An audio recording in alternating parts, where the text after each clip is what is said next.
Alors, je m'appelle Sadia Bouzelmat, je suis née 26 août 55 à Saint-Denis, donc je suis une vraie Dionysienne.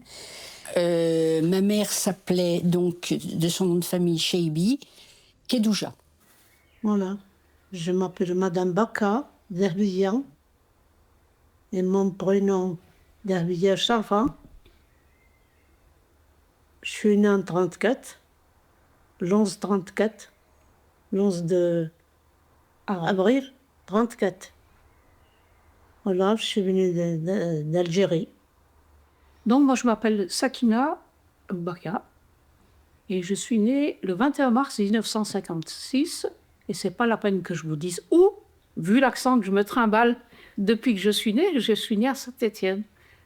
Voilà. Où j'ai fait donc toute ma scolarité, toutes mes études, comme tout l'ensemble de ma famille. Marie-Françoise Mazizet-Brosset. J'ai 2 enfants, 2 arrière-petits-enfants. Donc, je suis caladoise d'adoption. J'aime beaucoup cette ville de Villefranche où j'ai travaillé comme infirmière pendant 26 ans. Je suis née en Kabylie, en 1946. Et un jour, notre père, qui était ouvrier chez Renault, a décidé de nous faire venir en France parce qu'on était séparés de lui à cause du travail. Ma mère est née en 1922 en Algérie. Elle est, comment dire, elle avait plusieurs frères et sœurs. Ma mère perd sa maman alors qu'elle avait 14 ans. Et donc, elle s'est retrouvée la maman de ses plus jeunes frères et sœurs. Voilà, avec une charge très importante.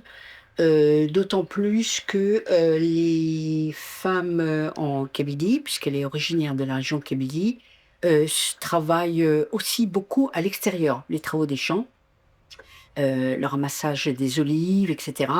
Et les travaux ménagers à l'intérieur de la maison. Voilà. Quoi vous dire d'autre par rapport à ma mère? Alors qu'elle avait 21 ans, elle s'est mariée avec mon père. Voilà, donc elle a continué sa vie en Kabylie. Et donc ma mère s'est retrouvée aussi aidante de sa belle-mère qui a fini sa vie alitée pendant au moins 5 ans. Et voilà, ça a été ça la vie de ma mère. Donc une vie où elle a élevé ses frères et sœurs, ensuite où elle a été aidante de sa belle-mère, une vie de travail, travaux des champs, etc., etc. Voilà, une vie très dure en fait. Ma maman s'appelait Dalia Essora. Ma maman, Kabylie, donc elle participait à la confection de tapis. Elle s'occupait aussi de poterie. Elle était très douée de ses mains, donc ce travail l'intéressait beaucoup. On est arrivé en France en 1954. Le départ a été, pour moi, c'était je ne veux pas dire de soulagement, c'était pas un soulagement, mais c'était une curiosité. Une curiosité de venir en France. Ça m'a donné le goût des voyages d'ailleurs. J'étais fière de quitter cet endroit que j'aimais beaucoup, mais en pensant y revenir évidemment, parce qu'il n'était pas question qu'on reste en France tout le temps.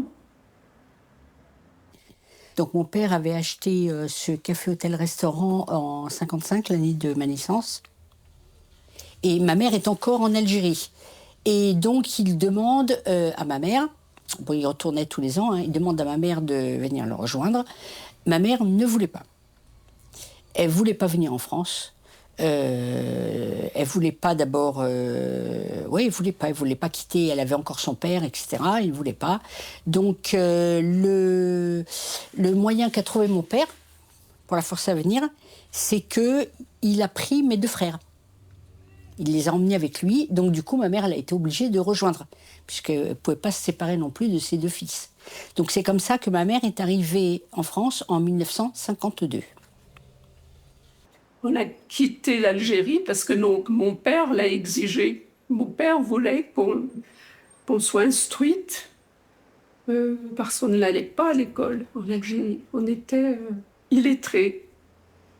Je pense que mon père sentait venir la guerre. Enfin bon, sur un coup, on n'y pensait pas, évidemment. On l'avait pas. Je me souviens d'une fois, on avait vu lâcher de parachutistes. C'était en début 1954. Mais après, donc, on a quitté l'Algérie. Et on est arrivé à Lyon, évidemment, où on a trouvé une ville, c'était au mois de novembre, une ville très froide. Et on était ravis d'aller à l'école et puis de faire la connaissance de petites Françaises qui étaient assez sympathiques, qui n'avaient aucun problème de relationnel pour nous, les enfants. Mais notre maman, on se rendait compte qu'elle était triste. Elle ne riait pas.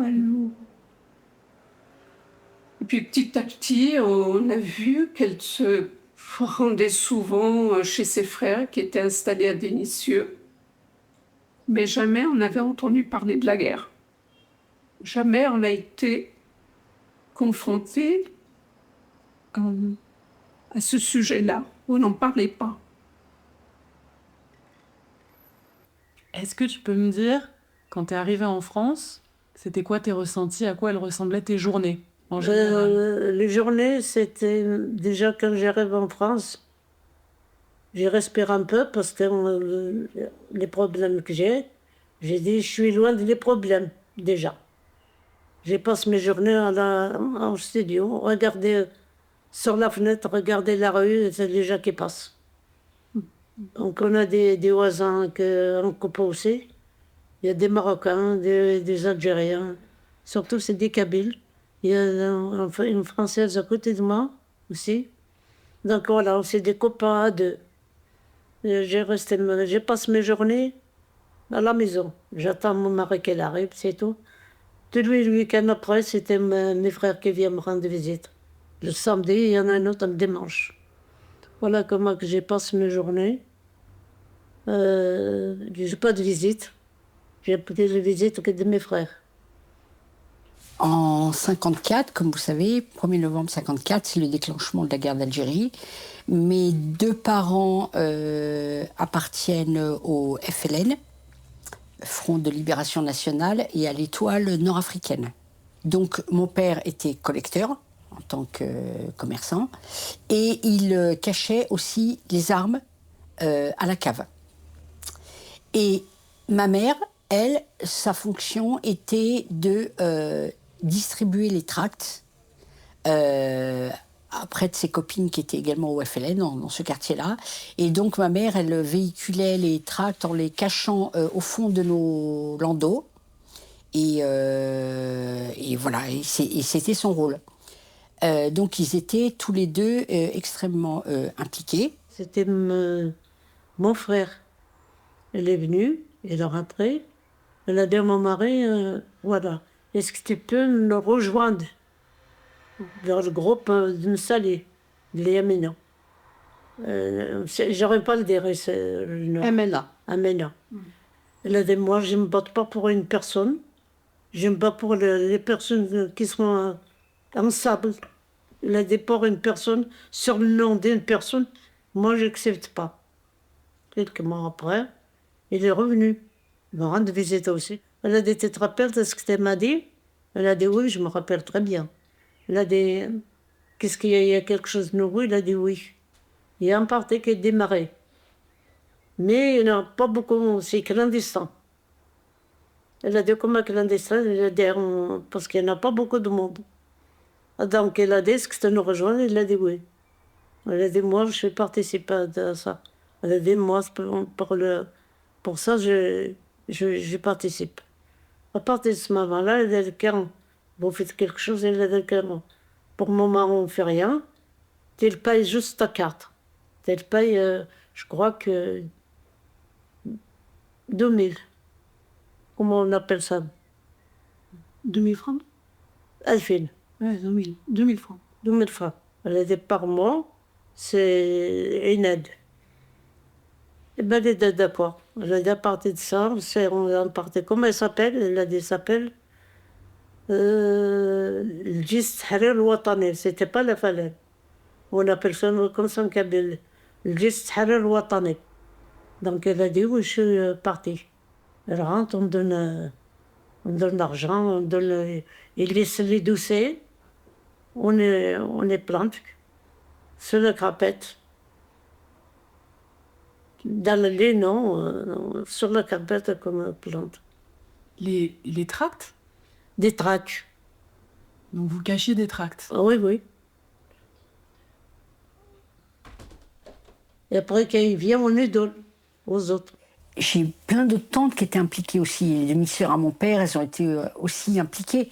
La vraie sœur à ma mère, qui avait, je crois, 1 an de plus que ma mère, en Algérie, donc, elle était chargée de ravitailler les militants dans le maquis, et donc de leur apporter à manger, et puis de les soigner si jamais, voilà. Et elle a également été torturée. Elle a été bouffée par les bergers allemands, donc ils l'ont fait bouffer au niveau de la poitrine, du ventre, etc. Voilà, mais elle n'a pas parlé non plus. Donc toute la famille était impliquée. Il y a eu plus de 25-30 personnes, autant du côté de mon père que de ma mère, qui sont décédées pendant la guerre d'Algérie. Donc ça a été très très lourd le tribut. Et là, nous ne savions pas que la guerre battait son plein. Nos parents ne nous avaient jamais parlé. Pourtant, ils la vivaient directement. C'est plusieurs années après la fin de la guerre que nous avons appris que maman était assistante et travaillait pour le FLN. Elle aidait ses frères qui faisaient du trafic d'armes. Elle en transportait parfois sous ses longues robes. Il y eut une descente de police chez ses frères, à Vénissieux.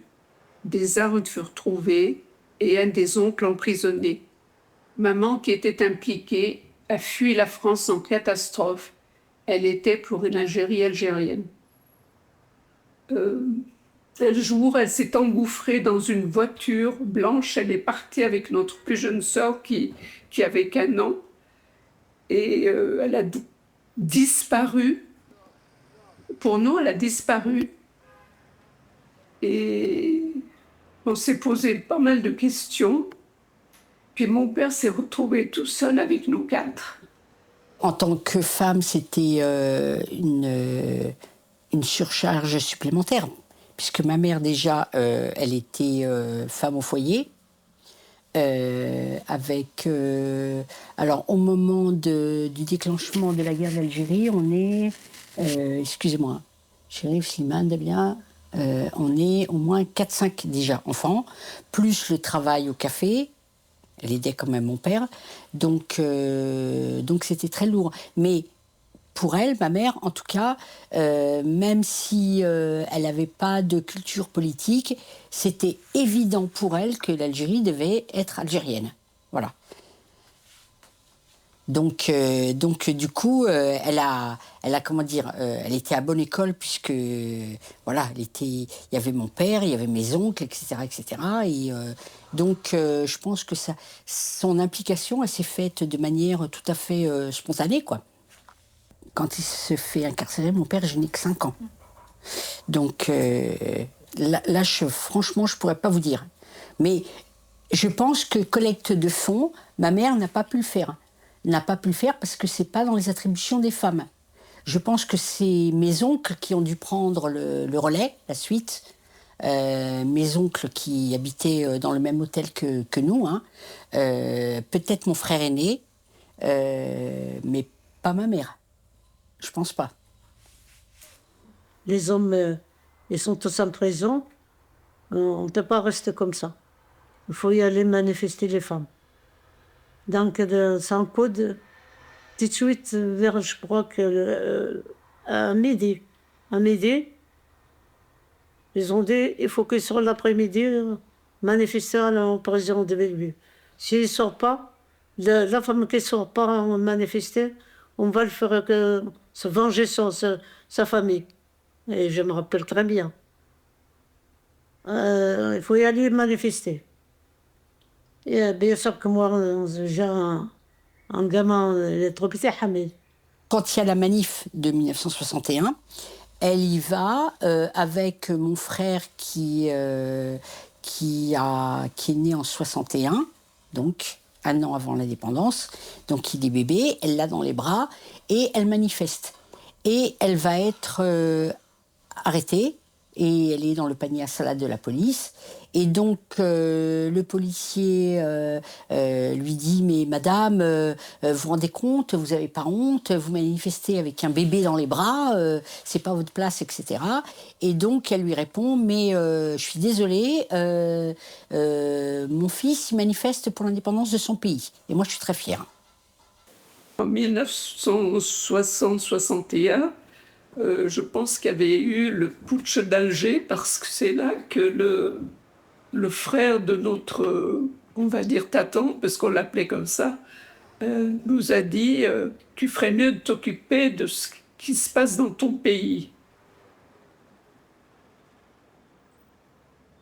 Alors déjà, on nous avait fait une séparation. J'étais déjà dans un pays que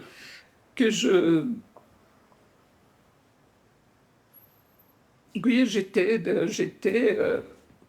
c'était l'Algérie, il parlait de l'Algérie, qu'il se passait des choses dont on devait se soucier. Et au fait, on a compris que c'était donc la guerre. Mais personne ne disait le mot guerre, on ne parlait pas de guerre. Autrement, avec les autres femmes, on ne parle pas ça. Non, mais les hommes ne parlent pas. Mon mari parle. On a des voisins kabyles, algériens, on ne parle pas ça. Mais seulement ce qu'il y a, en bon moment, on était surveillés. Parce qu'ils savent comment. Ils ont découvert que les partis de partis, ils ont surveillé mon mari. Qu'est-ce qu'il fait? Est-ce qu'il est parti? Qu'est-ce qui vient chez nous? Alors, il y avait le couvre-feu. Et donc, il fallait qu'on soit très, très vigilant parce que si une lumière était allumée pendant la période du couvre-feu, ça voulait dire qu'il y avait une réunion des Moudjahides, hein, puisqu'on nous appelait les Moudjahides, et donc là, l'armée pouvait intervenir. Alors, à Saint-Denis, c'était l'armée française, mais il y avait aussi beaucoup de harkis, c'est-à-dire des Algériens qui étaient du côté de la France. Il s'est produit une anecdote, je vais vous raconter une anecdote qui s'est passée pendant le couvre-feu. Nous avions 4-5 ans, ma sœur et moi, et ma sœur veut aller aux toilettes la nuit. Et il se trouve que les toilettes se trouvaient dans la pièce principale qui était à l'entrée de l'appartement et qu'il fallait passer par toutes les pièces pour arriver aux toilettes. Et en passant, ma frangine, elle allume les lumières. Voilà. Donc ils ont vu les lumières s'allumer et là ça a été une descente immédiatement de la police qui a mitraillé toute la devanture du café. Ensuite ils sont montés, ils ont descendu mon père au café. Ils l'ont frappé. En le frappant, ma mère a voulu elle a voulu s'interposer. Et elle s'est pris un coup de poing dans le ventre. Elle était enceinte de 6 mois. Elle a perdu le bébé. Et mon père, après, il avait une énorme bosse au niveau du front, etc. Donc, ça a été un épisode assez douloureux, dont je me souviens très bien, alors que je devais avoir 5 ans, 6 ans. C'était pas facile. On a la peur tout le temps dans le ventre. On a peur pour les enfants, on a peur surtout pour mon mari et des mamans. Mais elle ne montrait pas Elle nous montrait jamais ce qu'elle vivait. Elle était... Elle ne parlait pas. Comme on dit, elle était... Elle gardait tout pour elle. Moi, je pense que les contraintes pour mes parents, c'était de mener un combat tout en restant extrêmement précautionneux et de ne pas se faire attraper. Donc, de continuer à se battre un peu dans la clandestinité. Donc ça ne devait pas être évident. Vous ne pouvez pas afficher, moi je suis pour l'Algérie algérienne, voilà. Puisque à Saint-Denis, comme je vous avais dit, nous on était extrêmement contrôlés. Donc il surveille qu'est-ce qu'il fait. Donc il y a toujours des attentats le week-end. Donc chaque week-end, il rentre même dans la cour où c'est que jouent les enfants et les demande. Mais ce qu'il est votre père, qu'est-ce qui vient chez vous? Les enfants ne le disent pas parce qu'ils sont trop petits. On ne dit pas. Et après, qu'est-ce qu'ils font? Ils surveillent la nuit. Ils surveillent la nuit, 7 heures du soir jusqu'à 11 heures du soir. Il est toujours. Il y a des mamans là, avec un torche, elle fait ça. C'est le signal. Et moi, j'ai très très peur. Il y a des mamans, j'ai fermé les volets, comme on était rez-de-chaussée, côté de la rue, j'ai peur. Et moi, j'ai le souvenir de mon père se promenant avec un énorme trousseau de clés. Et je crois qu'un jour, je lui avais demandé pourquoi cet énorme trousseau de clés. En fait, c'était pour se défendre au cas où il aurait été attaqué. On a tous des souvenirs en étant tout petits de la peur qu'avait notre mère. Parce que les enfants, ils sentent quand les parents ont peur ou quand elle nous disait de nous éloigner de la porte. On est plusieurs à nous souvenir de ces consignes.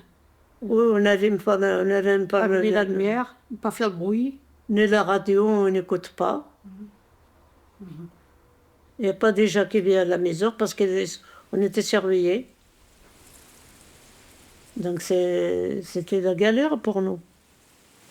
Alors, on va sauter une petite période pour passer à l'indépendance. Est-ce que vous vous en rappelez de cette période de l'indépendance?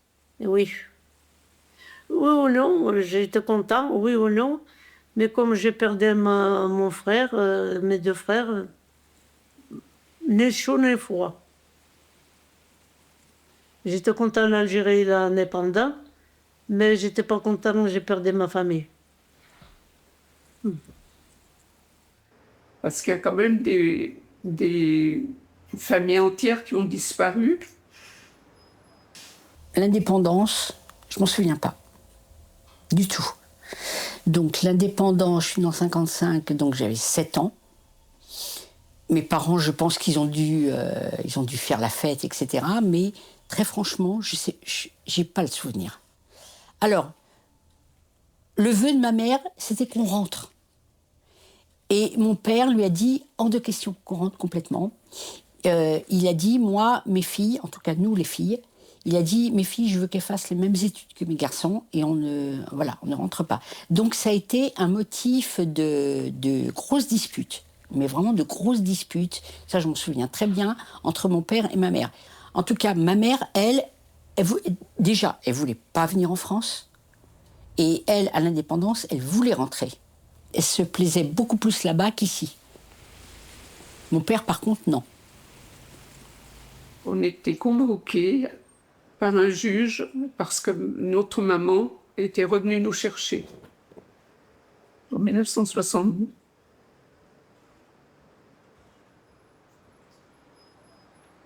Évidemment, il y a eu du stress, savoir pourquoi elle nous avait quittés, pourquoi elle revient nous chercher. Elle nous avait abandonnés, devait-on repartir avec elle, devait-on dire non? Évidemment, je ne sais pas si notre maman a fait un procès pour la France, mais je pense qu'il y a eu quand même une volonté bonne ou pas bonne, de la France, de nous garder. Je vous avoue que notre maman, on n'y pensait plus, on ne voulait plus y penser. Elle nous avait laissés, nous avait abandonnés, c'était pas digne d'elle pour nous. Je pense qu'elle a dû souffrir de ça, mais pourquoi on ne nous a pas expliqué? Pourquoi on ne nous a pas dit que c'était à cause de la guerre? Pourquoi elle nous a dit qu'il fallait être patriote pour l'Algérie alors que nous, on était élevés, on est devenus des patriotes pour la France?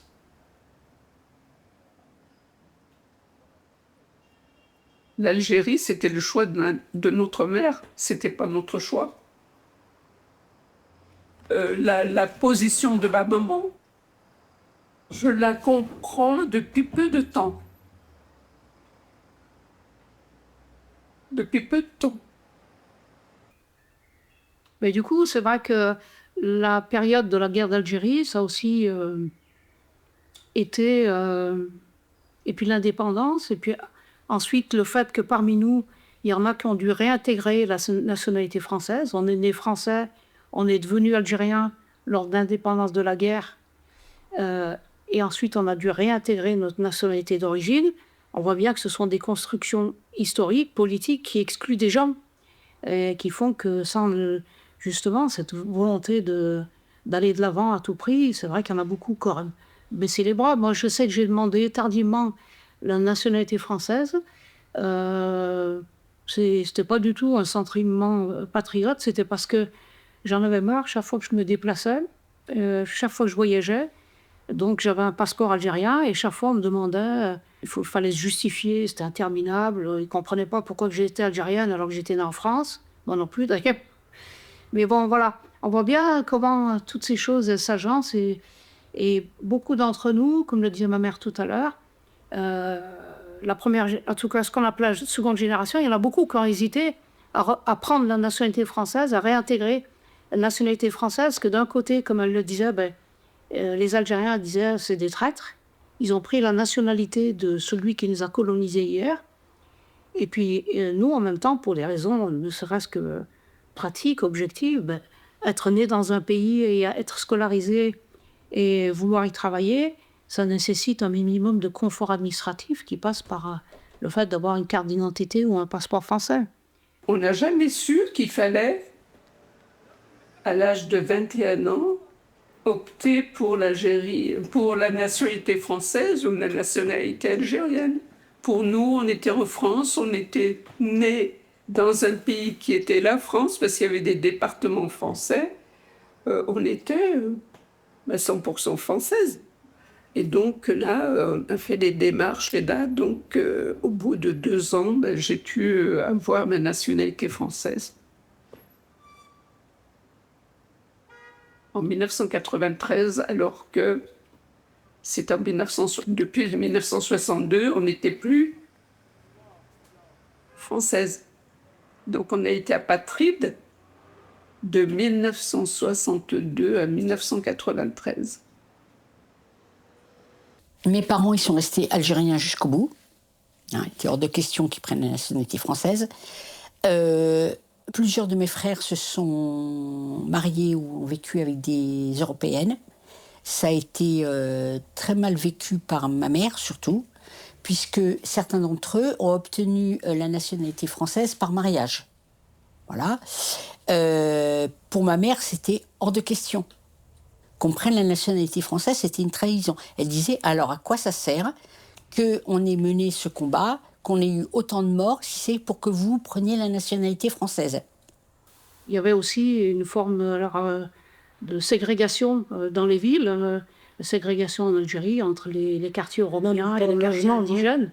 Donc ça s'est transformé. Il y a, est-ce qu'on peut parler de ségrégation? Certains sautent le pas en France en parlant de ségrégation quand on parle des banlieues, mais c'est un fait, c'est pas nous qui l'avons inventé. Le comble, c'est qu'aujourd'hui, on fait porter aux victimes de cette forme de ségrégation urbaine, on leur fait porter la responsabilité en disant qu'ils font du communautarisme, alors que personne n'a demandé à vivre dans des bantoustans ou dans des hors-lieux. Tout le monde aspire à vivre là où il a envie de vivre, c'est-à-dire partout. Personne n'aspire à rester dans notre choix. Mais voilà, on est victime de politiques de logement qui enferment des gens dans des quartiers, puis après on les accuse de vouloir rester entre eux. Quoi qu'on fasse, on est toujours inadapté à la société française et on nous reproche d'être trop bronzé, trop arabe, trop religieux, trop violent, trop soumise pour les femmes, ce qui est aussi une forme de racisme. Donc il y a un continuum et probablement que parmi les enfants, ce qui nous a forgés, c'est à la fois la protection que nos parents, ma mère l'a beaucoup expliqué, nos parents nous ont protégés pendant la guerre et après, parce qu'ils nous ont toujours dit, votre pays c'est ici, vous n'avez pas de solution de rechange. Mais en même temps, nous on a vécu très concrètement le racisme et on a été les témoins objectifs quand on devait écrire des lettres aux administrations, quand l'assistante sociale dit si vous voulez un logement, retournez dans votre pays. Et puis, j'ai pas envie de me dire, d'entendre comme j'ai pu entendre retourne dans ton pays, alors que j'ai toujours été française. Mais c'est pas dit que je retourne pas dans mon pays. J'ai pas dit mon dernier mot.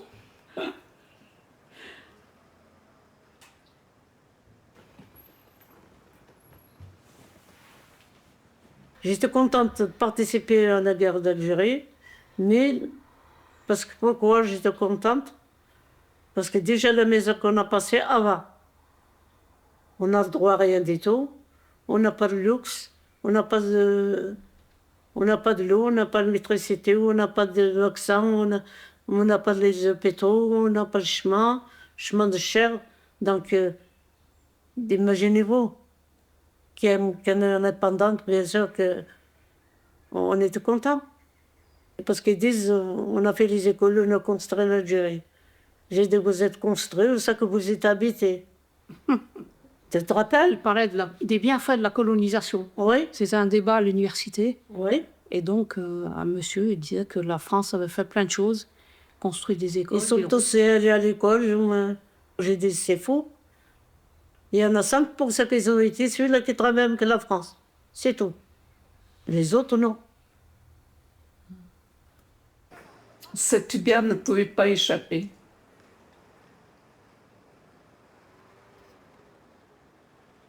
Il y avait trop de choses qui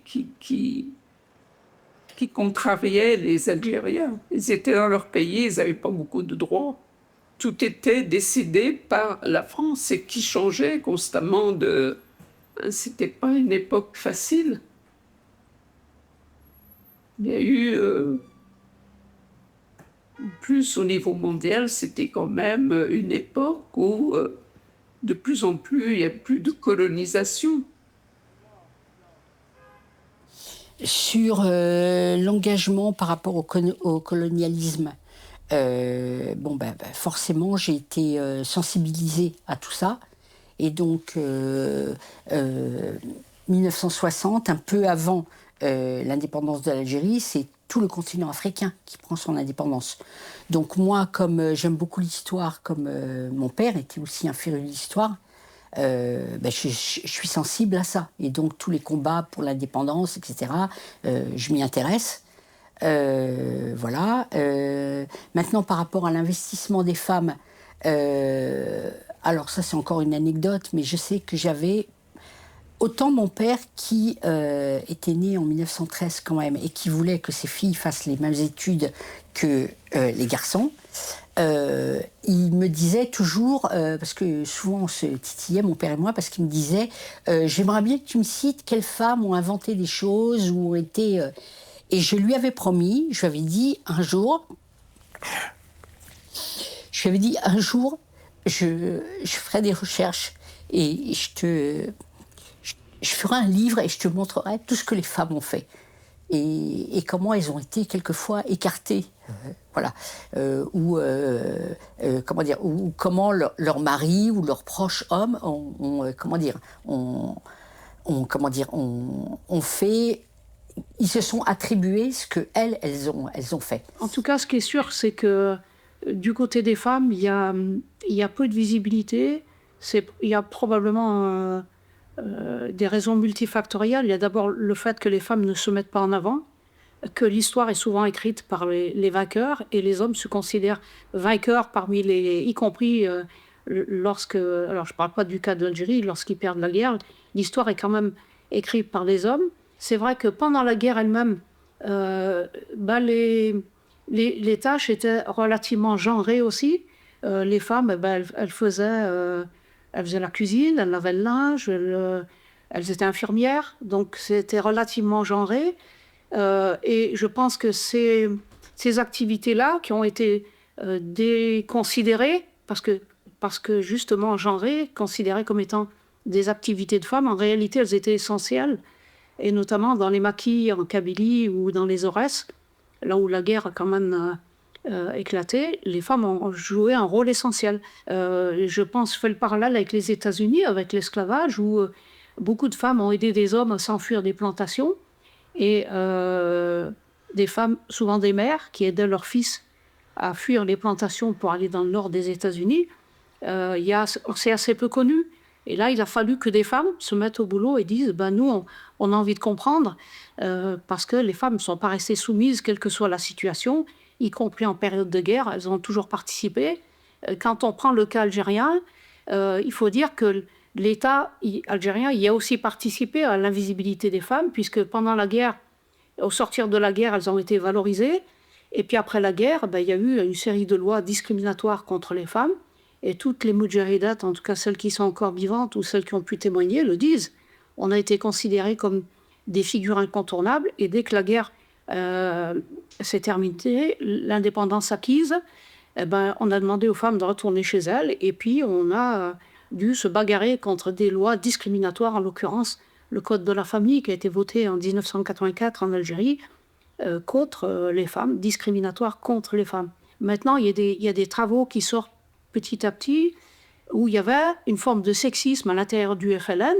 Ça peut être un mouvement de résistance. Il n'empêche qu'il y a des femmes qui ont témoigné que pour pouvoir prendre des armes, parce que c'était leur volonté, on les obligeait à se marier avec des hommes à l'intérieur du FLN pour qu'elles gardent une image sérieuse et qu'on ne les prenne pas pour des filles de joie. Donc on les obligeait à se marier, y compris à l'intérieur d'un mouvement de résistance. Alors je sais que ça fait mal lorsque des résistants entendent ça, mais si les principales concernées en témoignent et disent c'est comme ça qu'on a vécu, on parle très peu de l'engagement des femmes, y compris celles qui ont accepté d'aller poser des bombes en se teignant les cheveux, en adoptant une tenue occidentale pour mieux passer. Voilà, donc il y a eu des femmes aussi, mais elles sont assez peu connues, et l'histoire, petit à petit, avec le travail que vous faites, le travail d'historien, petit à petit, il y a des choses qui émergent, et c'est important. Les femmes algériennes, comme d'autres femmes dans le monde, elles ont combattu, elles étaient en première ligne, elles ont donné de leur vie, pour certaines. Certaines ont été violées, certaines ont eu leur bébé, tué, carrément. Ma mère, elle a perdu un enfant. Et à la fin, on leur demande de retourner à leur fourneau, quoi. Je pense qu'il y a très peu de femmes au niveau politique en Algérie. Et puis, quand on voit le code de la famille algérien, quand on voit au niveau de l'héritage, par exemple, nous, les filles, c'est la moitié. Voilà, parce qu'on est des filles, on ne touche que la moitié de l'héritage. Donc, vous voyez, je me dis que les combats des femmes, c'est pas terminé, quoi. Voilà. L'oppression des femmes, je suis désolée, mais l'oppression des femmes, elle existe partout à travers le monde. Ça se manifeste de manière différente, mais quand on insulte des femmes à l'Assemblée nationale parce qu'elles portent des robes ou des jupes, c'est censé être quand même le lieu, le modèle et le lieu où la démocratie doit s'exprimer et montrer, donner des exemples au reste de la société. C'est quand même beaucoup plus grave, quoi. Il y a beaucoup de choses à dire, mais seulement on n'a pas le temps. Oui, oui, en plus. Pendant sur la guerre d'Algérie, il y a beaucoup de femmes qui ont travaillé en cachot. C'est des femmes qui ne sont pas mariées, qui sont, comment on dit, trottoir, comme ils disent. Ah, des prostituées. Oui, ils ont travaillé beaucoup. Enfin, un travail formidable. Et là, ils étaient expulsés. Il y a beaucoup de choses qui s'étaient passées pendant la guerre, avant la guerre. Donc c'est intéressant, si vous faites quelque chose. Il faut discuter, il faut se révolter. Voilà. La gueule du loup.